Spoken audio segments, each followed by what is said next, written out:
প্রকৃতপক্ষে আপনারা জানেন আমি নিজে করোনা আক্রান্ত ছিলাম। সুস্থ হয়ে বাসায় ফিরেছি, এখনো 1 মাস হয়নি। এটি আমার জনসমক্ষে প্রথম প্রোগ্রাম, সাংবাদিকদের প্রোগ্রাম দিয়ে জনসমক্ষে প্রথম প্রোগ্রাম। এর আগে আমি মন্ত্রণালয়ে সাংবাদিকদের সাথে বসেছি, কিন্তু এর বাইরে জনসমক্ষে প্রথম প্রোগ্রাম আজকে। কারণ আজকের প্রোগ্রামের যে ধরন, এটি আসলে অনলাইনে হয় না। সেজন্য আমি চিন্তা করেছি আমি এখানে উপস্থিত হয়েই আপনাদের সাথে একাত্মতা পোষণ করব।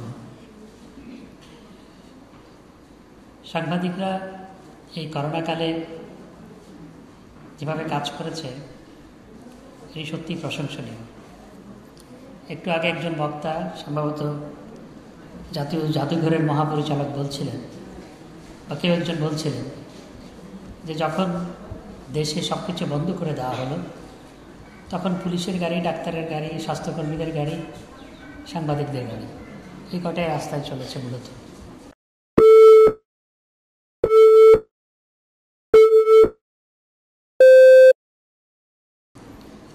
আর কিছু অন্যান্য গাড়ি। এবং এতে করে দেখা গেছে যে একে একে 37 জন সাংবাদিক বা সংবাদকর্মী মৃত্যুবরণ করেছেন, কয়েকশো করোনায় আক্রান্ত হয়েছেন। এবং এই করোনাকালে সঠিক সংবাদ মানুষের কাছে পরিবেশন করার ক্ষেত্রে গুজব এবং কুচক্রী মহলের নানামুখী ষড়যন্ত্র, বিশেষ করে সামাজিক যোগাযোগ মাধ্যমে করোনার শুরুতে যে অপচেষ্টা ছিল, সেগুলোর বিরুদ্ধে মূলধারার সাংবাদিক, মূলধারার গণমাধ্যমগুলো অত্যন্ত গুরুত্বপূর্ণ ভূমিকা পালন করেছে। সেজন্য আমি আপনাদের সবাইকে অসংখ্য ধন্যবাদ জানাই। এবং এই করোনার সময় সাংবাদিকদের যে সমস্ত প্রতিষ্ঠান আছে, অর্থাৎ সংগঠন আছে, সেই সংগঠনগুলো অত্যন্ত গুরুত্বপূর্ণ ভূমিকা পালন করেছে, তাদের সদস্যদের পাশে দাঁড়িয়েছে। ঠিক তেমনিভাবে বিজেসিও তাদের সদস্যদের পাশে দাঁড়িয়েছে, সার্বিকভাবে সাংবাদিকদের পাশে দাঁড়িয়েছে। এটি অত্যন্ত প্রশংসনীয়। কিন্তু দুর্ভাগ্যজনক হলেও সত্য যে অনেক ক্ষেত্রে সাংবাদিকরা যে সমস্ত প্রতিষ্ঠানে কাজ করে, তাদের মধ্যে সবাই নয়, অনেক প্রতিষ্ঠান, কিছু কিছু প্রতিষ্ঠান সাংবাদিকদের পাশে যেভাবে দাঁড়ানোর প্রয়োজন ছিল, ঠিক সেভাবে সাংবাদিকরা তাদেরকে পাশে পায়নি। এবং আমি শুরু থেকেই বিভিন্ন প্রতিষ্ঠানের মালিক পক্ষ, কর্তৃপক্ষকে অনুরোধ জানিয়েছিলাম যে এই সময় শুধুমাত্র ব্যবসায়িক দৃষ্টিকোণ থেকে পুরো ক্যানভাসটাকে না দেখে মানবিক দৃষ্টিকোণ নিয়ে বিষয়টাকে বিবেচনা করার জন্য। কিন্তু সেটিও অনেক ক্ষেত্রে সেটি অনুসরণ করা হয়নি। অনেক সাংবাদিককে চাকরিচ্যুত করা হয়েছে, যেটি অত্যন্ত দুঃখজনক। এরই প্রেক্ষাপটে কিন্তু আমরা সরকারের পক্ষ থেকে যতটুকু সম্ভব আমরা সাহায্য করার চেষ্টা করেছি।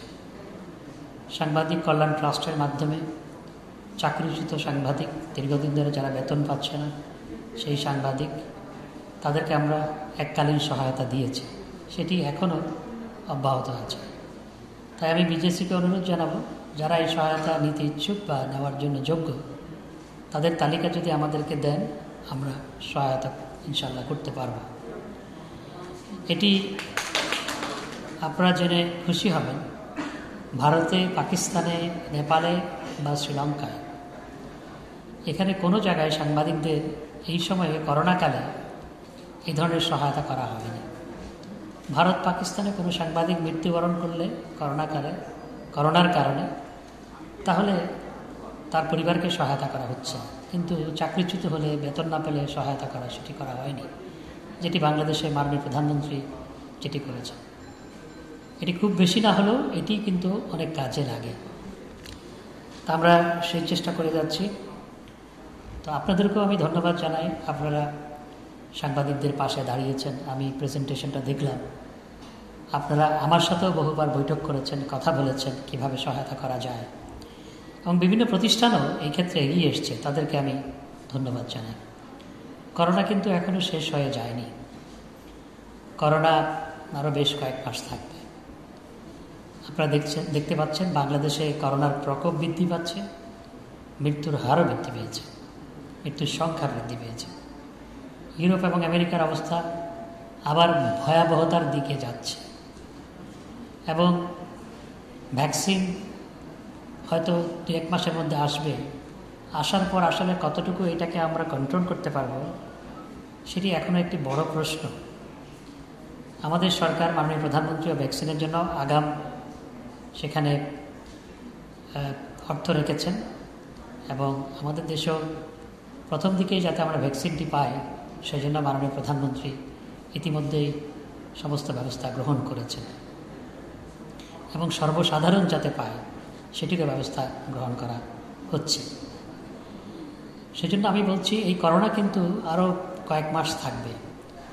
আমাদেরকে স্বাস্থ্যবিধি মেনে চলতে হবে। আমার অভিজ্ঞতার আলোকে বলি, আমি করোনার শুরু থেকে কখনো ঘরে বসে থাকিনি, কাজ করেছি এবং জনসমাগমের মধ্যে প্রচণ্ড ভিড়ের মধ্যে গিয়েও কাজ করেছি। শেষ পর্যন্ত আমি নিজেও আক্রান্ত হয়েছি, এরকম আরও অনেকেই আক্রান্ত হয়েছে। তো স্বাস্থ্য সচেতনতা কিন্তু করোনা থেকে রক্ষা করার ক্ষেত্রে বড় সহায়ক। আর কেউ একবার আক্রান্ত হলে দ্বিতীয়বার হবে না তা কিন্তু নয়, অনেকেই দ্বিতীয়বার আক্রান্ত হচ্ছে। আমার একজন ড্রাইভার দ্বিতীয়বার আক্রান্ত হয়েছে। সুতরাং এই জন্য আমি মনে করি এখানে গণমাধ্যমের আপনারা সবাই আছেন এবং টেলিভিশন চ্যানেলগুলো আছে, সচেতনতা তৈরি করার ক্ষেত্রে গণমাধ্যমেই ভূমিকা রাখে। তা আমি আপনাদেরকে অনুরোধ জানাবো যে মানুষ যেন সচেতন হয় এবং স্বাস্থ্যবিধি মানে। এই জন্য আমাদেরকে এখন আবার একটু ক্যাম্পেইনটাকে স্ট্রেংথেন করতে হবে, তাহলে আমরা আক্রান্তের সংখ্যা কমাতে পারব, মৃত্যুর সংখ্যা কমাতে পারব। তা আমি আজকে অনেকগুলো প্রসঙ্গ, বিশেষ করে আপনাদের স্বার্থ সংশ্লিষ্ট অনেকগুলো বিষয়ের অবতারণা করা হয়েছে। আমি কিন্তু আপনাদের স্বার্থ সংরক্ষণ করার জন্য আমি প্রথম থেকেই সচেষ্ট আছি, কিন্তু সব কিছু তো আমার হাতে নয়। একটি আইন তৈরি করা একক কোনো মন্ত্রণালয়ের উপর নয়। গণমাধ্যম কর্মী আইন, সেটি আমরা অনেক আগে আইন মন্ত্রণালয়ে পাঠিয়েছিলাম। একই সাথে সম্প্রচার আইনও পাঠানো হয়েছে, কিন্তু এটি আইন মন্ত্রণালয় থেকে সম্প্রচার আইন এখনও আমরা পাইনি। গণমাধ্যম কর্মী আইন কিছুদিন আগে আমরা পেয়েছি, সেখানে আইন মন্ত্রণালয়ের পক্ষ থেকে কিছু নির্দেশনা দেওয়া হয়েছে, আন্তঃমন্ত্রণালয় বৈঠক করার সহ বিভিন্ন নির্দেশনা। এটি আরেকটু পরিমার্জন করে তাদেরকে আবার দিতে বলা হয়েছে, যাতে তারা ভেটিং করে দেয়। আমি কিন্তু গত কয়েকদিন ধরে এটি নিয়ে আমারও পরিপূর্ণ সুস্থ না হওয়া সত্ত্বেও আমি মন্ত্রণালয়ে গিয়ে বসছি। তো আমি চেষ্টা করছি যত দ্রুত সম্ভব এটিকে আইনে রূপান্তর করার। এটি আইনে রূপান্তর হলে আইনি সুরক্ষা সবারই হবে। তবে দেশে কিন্তু বিদ্যমান আইন আছে, সেই বিদ্যমান আইনগুলো বিভিন্ন প্রতিষ্ঠানের মেনে চলা প্রয়োজন।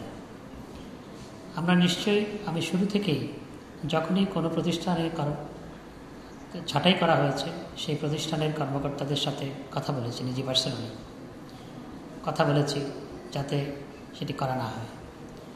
কিন্তু গণমাধ্যম কর্মী আইন যখন আইনে রূপান্তরিত হবে তখন আমাদের পক্ষে আইনগতভাবে সংশ্লিষ্ট প্রতিষ্ঠানের বিরুদ্ধে ব্যবস্থা গ্রহণ করা সম্ভবপর হবে। আমি চেষ্টা করছি দ্রুততম সময়ের মধ্যে এটিকে আইনে রূপান্তর করা, অর্থাৎ পার্লামেন্টে পাশ করে আইনে রূপান্তর করা।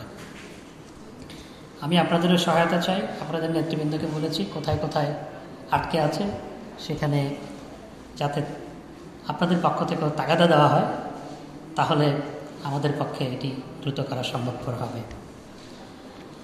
এবং এখানে একজন বক্তা বলেছেন যে সাংবাদিকরা সরকারের সমালোচনা করে। সাংবাদিকরা সবসময় শুধু সরকারের সমালোচনা করে না, সাংবাদিকরা সরকারের কাজের প্রশংসাও করে। সমালোচনা তো সমাজে থাকতে হয়, একটি বহুমাত্রিক সমাজে তো সমালোচনা থাকতে হবে। সমালোচনা না থাকলে তো সেটি বহুমাত্রিক সমাজ হতে পারে না। গণতন্ত্র এবং বহুমাত্রিক সমাজের অন্যতম অনুসর্গ হচ্ছে সমালোচনা। সুতরাং সমালোচনা কাজ পরিশুদ্ধভাবে করার ক্ষেত্রে সহায়ক। তবে একই সাথে আমি আপনাদের কাছে বিনীত অনুরোধ জানাবো, ভালো কাজের প্রশংসাও করতে হয়। সমালোচনার পাশাপাশি যদি ভালো কাজের প্রশংসা না হয়, তাহলে যারা ভালো কাজ করে তারা উৎসাহিত হবেন না। আমি আপনাদের এই আয়োজনের অসংখ্য ধন্যবাদ জানাই। আমি অনুরোধ জানাবো, আজকের এই আয়োজনটি হয়তো আজকের প্রেক্ষাপটে মনে হচ্ছে একটি চিত্র প্রদর্শনী এবং একটি আলোচনা, কিন্তু আমরা আজ থেকে 20 বছর পর এটার যদি ডকুমেন্টেশন থাকে, একবার চিন্তা করে দেখুন মুক্তিযুদ্ধের কথা। মুক্তিযুদ্ধে বহু ঘটনা ঘটেছে, কিন্তু যেগুলো ডকুমেন্টেশন হয়েছিল সেগুলোই আমরা বা পরবর্তী প্রজন্ম জানতে পারছি, বা আরও পরবর্তী প্রজন্ম জানতে পারবে। তাই আজকের প্রোগ্রামের ডকুমেন্টেশনটা করা এবং সংরক্ষণ করা অত্যন্ত গুরুত্বপূর্ণ।